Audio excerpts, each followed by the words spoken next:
Qu'est-ce que le musbelysning, l'art suédois de la lumière? Merci d'avoir posé la question.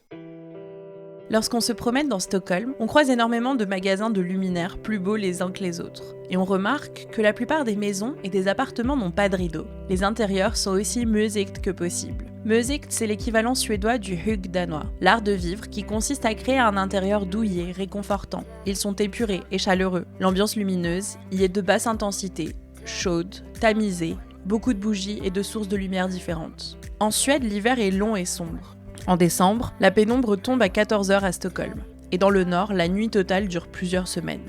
Alors, ce savoir-faire lumineux est essentiel, et il porte même un nom, le musbelysning.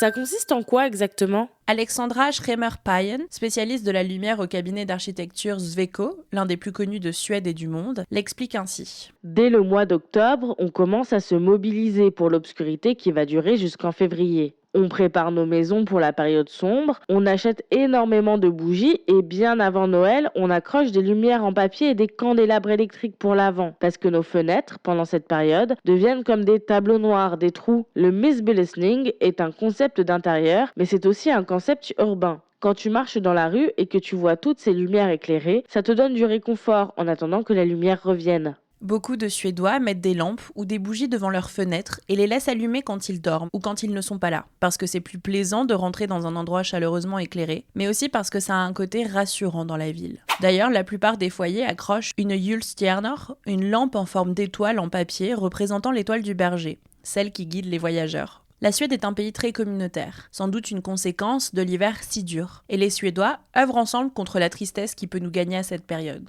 Dans les pays nordiques, la pathologie du Seasonal Affective Disorder, ou SAD, une vraie dépression due au manque de lumière, affecte 5% des habitants.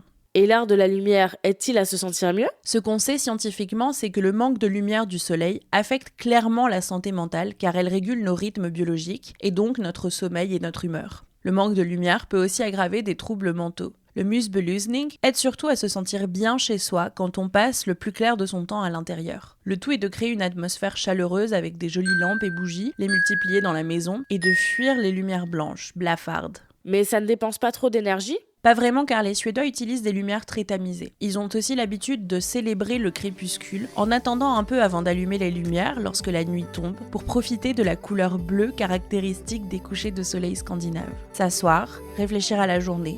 À Stockholm, les lumières s'allument progressivement. Elles sont plutôt jaunes et diffuses. Dans certains quartiers, elles s'éteignent s'il n'y a pas de mouvement. Le tout est de donner un sentiment de sécurité sans aveugler les humains et perturber les animaux. Voilà ce qu'est le musbelysning.